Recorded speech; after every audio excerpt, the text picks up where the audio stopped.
For his neutral special, he wields a gun. Hello guys, and welcome back to my channel. My name is Brian, and we're here for the final part of the Battle Royale Arc, which spans 2 chapters of volume 15 in 1 episode. Doesn't sound rushed at all, right?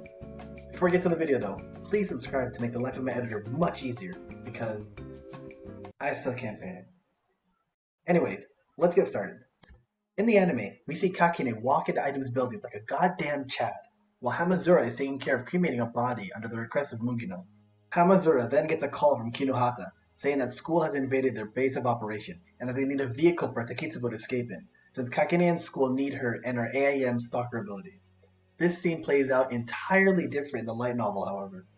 In the light novel, Hamazura was disposing of the body, but after he throws a can of human ash down the river of Academy City, he's ganged up by a bunch of thieves. The thieves recognize him as a member of Skill Out, a bunch of level 0s with no Esper abilities, but can beat the crap out of Toma. They proceed to beat up Hamazura until he fights back. As Hamazura was about to lose, a guy comes in to help him, a man named Hanzo. Now, Hanzo is of ninja descent, and he is the leader of Skill Out, since Komaba died and Hamazura refused to be the leader after a while by running away and becoming a subordinate of Item. Hamazura was scared that Hanzo would punish him for leaving Skill Out, but Hanzo instead assured him that the life he's living now is better than the shitty life he was in. Hanzo then hands him a small gun that is seen later on in the anime, and Hamazura goes back to Item's hideout. Continuing this scene from the light novel, Hamazura arrives back at the base of operations and notices that Frenda isn't back yet. He asks Mugino where she is, and Mugino just replies, "Dead or captured? I don't know." The team then discusses their next plan of actions, with Hamazura bringing up that school stole the Tweezers. Mugino then goes on to say it's their time to attack school, since Takitsubo's AAM stalker can track any Esper whose AAM diffusion field she had memorized. In layman's terms, she can pretty much find any Esper she had encountered before. They decide to try and track down Dark Matter, the second ranked level 5, and the leader of school. As Mugino tells Hamazura that they will go after Kakine, Takitsubo opens her small case with white powder in it, licks it, and light has returned to her eyes. Just to clarify, the white powder is called body crystal. It's not crack. Although it does make her ability work above full power, and she looks kinda tired without it, somehow like she's in withdrawal. Definitely not crack. As Takitsubo begins to track down Kakine, she discovers that he's in the building. At that moment, the entrance door was kicked open, and Kakine walks in like a Chad, wearing the tweezers like in the anime.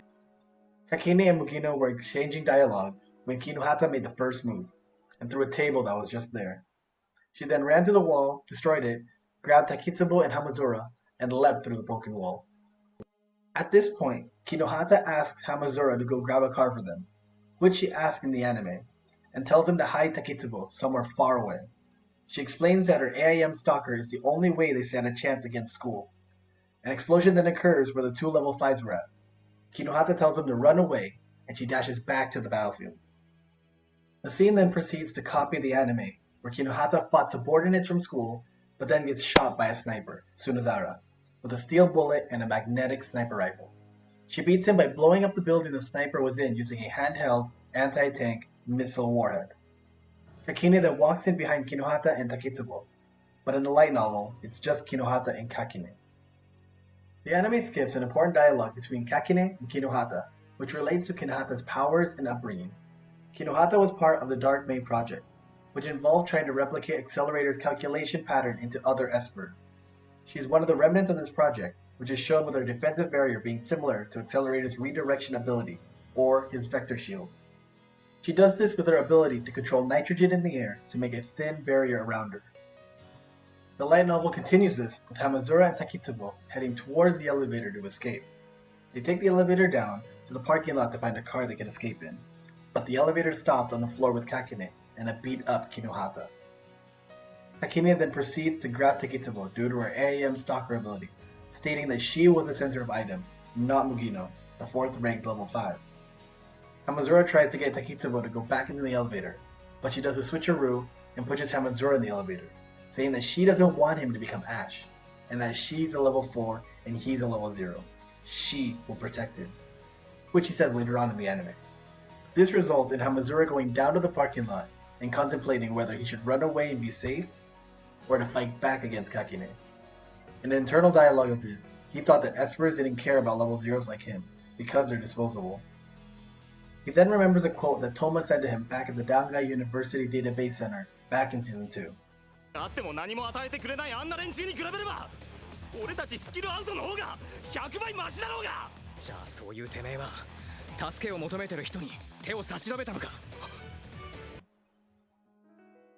This gives Hamazura motivation, and he heads up the elevator, which is shown in the anime later on. This ties in with the anime where he rides the elevator going up with a gun in hand, ready to save Takitsubo and Kinohata. The anime then starts to line up with the light novel, with Hamazura pointing a gun at Kakine, aka Dark Matter, aka the second strongest esper in Academy City. Okay, first of all, you brought a gun to an esper fight. Why? Why would you do that? One bonus fact that was stated in the light novel is that if Takitsubo was able to refine her powers, she could become the 8th ranked level 5, behind the Gemstone Hero Esper. One small detail that was overlooked was the Crane Girl's power. Her measure heart can change the distance between the user and herself. In this case, made Hamazura feel like instead of trying to shoot an enemy girl from another organization, he felt like he was shooting Takitsubo, someone who he considers a friend. This puts a deeper explanation into why Hamazura couldn't shoot her in the anime. The anime then goes on to having Hamazura receive a call from Mugino, telling him to bring Takitsubo to her so that they can plan a counterattack on the school. The light novel, however, adds that Kinohata wants Hamazura to take Takitsubo and disappear, saying that they are useless to item now, but is lying. Instead, she wants to make sure that they are kept safe. Hamazura then calls for an ambulance for Kinohata, carries Takitsubo, and leaves the item hideout. The next part of the anime is pretty much a visual reenactment of the light novel, with some minor details forgotten, like how Yomikawa was going to bring in an anti-skill team for Hamazura, and how Mugino showed her physical strength to Hamazura by smacking this simp so hard with one hand that it almost collapsed to the ground. The anime for a while mimics the light novel up to the point where Hamazura flees to a refining plant for biological ethanol fuel. The fight is roughly the same, but here are the small changes with the fight. When Mugino used her Meltdowner ability to destroy the surrounding objects, Hamazura was able to run away, trying to hide from her while thinking of a strategy to defeat her. He comes up with one idea. If he can make a sneak attack on her, she won't be able to use her ability properly, as he determines that she needs to concentrate on a still object to be able to use her Meltdowner without blowing herself up. It then comes to the point where she finds Hamazura and sticks a screwdriver in his ear. The one part that the anime skips is that before she tackles him to the ground, she tries to use her powers again, but instead of hitting Hamazura, she melts her left elbow down. The scene then proceeds to Hamazura shooting at Meltdowner, making her the second Esper to be targeted with his gun. Cause apparently you can bring a gun to an Esper fight? Anyway, it works, and Mugino stands up, with a stab wound in her eye, her left arm melted, and gunshot wounds to her stomach. She tries to finish off Hamazura. The end part? Hamazura pulls a Toma punch, and knocks out the 4th ranked level 5 Esper, Meltdowner. Another bonus fact the light novel reveals is that people found out that a level 0 like him was able to take down a level 5 Esper. This makes him feared among the level 0s, since this is an impossible feat.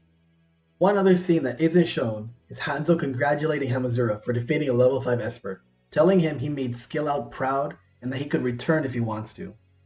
Hamazura refuses, however, stating that he still has something to do. Be a simp and save Bunny Girl Takitsubo, of course. They then fist bump, and Hanzo reminds him that there is always a seat open for him if he would want to come back.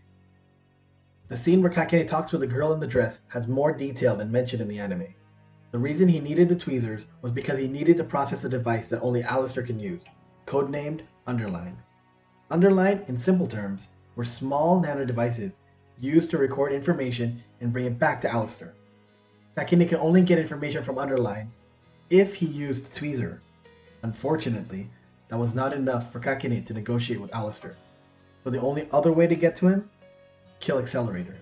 Since Accelerator is a first ranked level 5 Esper, he is the main plan for Alistair for a certain project, while Kakine, being ranked 2nd, was nothing but a spare plan. If he were to kill Accelerator, however, he would no longer be the spare plan, and can finally talk to Alistair.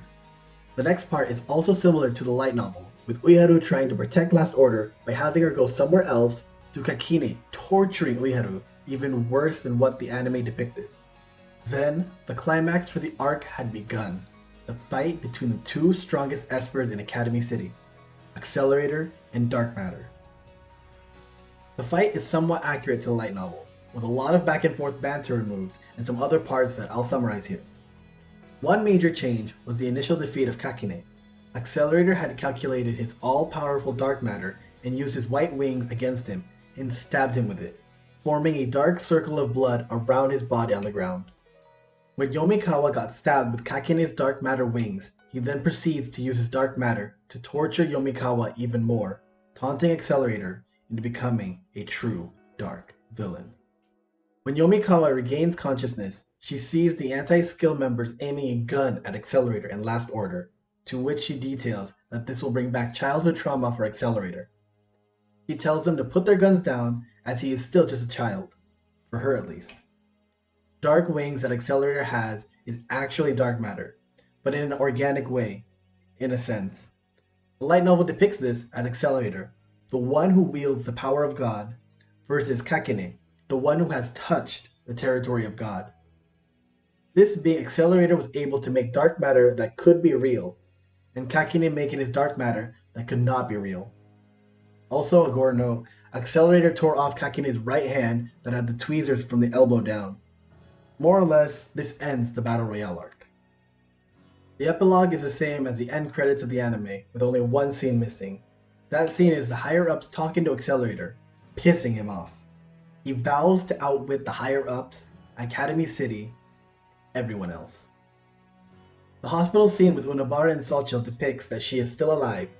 The light novel gives further detail that Unabara is now the owner of the official grimoire, with it being described as a scroll written on animal skin. It gave him power, and it was power that he needed. The scene with Musujime at the juvenile hall is also in more detail. It was the place where her comrades were, and she knew she was the only one who could protect them from the dark side of Academy City. The last scene is where a group gathered around and Tsuchimikado tells them about what the tweezers were for. At the end of the scene, however, another group was noted on the underlying database. Dragon. And this ends part 3 of this comparison series. I really hope you enjoyed this. I had so much fun working on this project, being able to compare a light novel series that I fully enjoy to its anime counterpart. The light novel for me, however, made this Battle Royale arc seem so much better compared to the anime, with how they described each scenario, how they showed a darker side to the story as a whole, and explaining the science between some of the most powerful espers.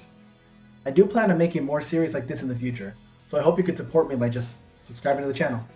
And I leave you, the viewers, with an afterword from the author of the series. I hope you enjoy, and I'll see you guys very soon.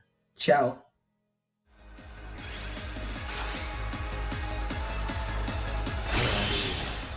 こっから先は一方通行だ。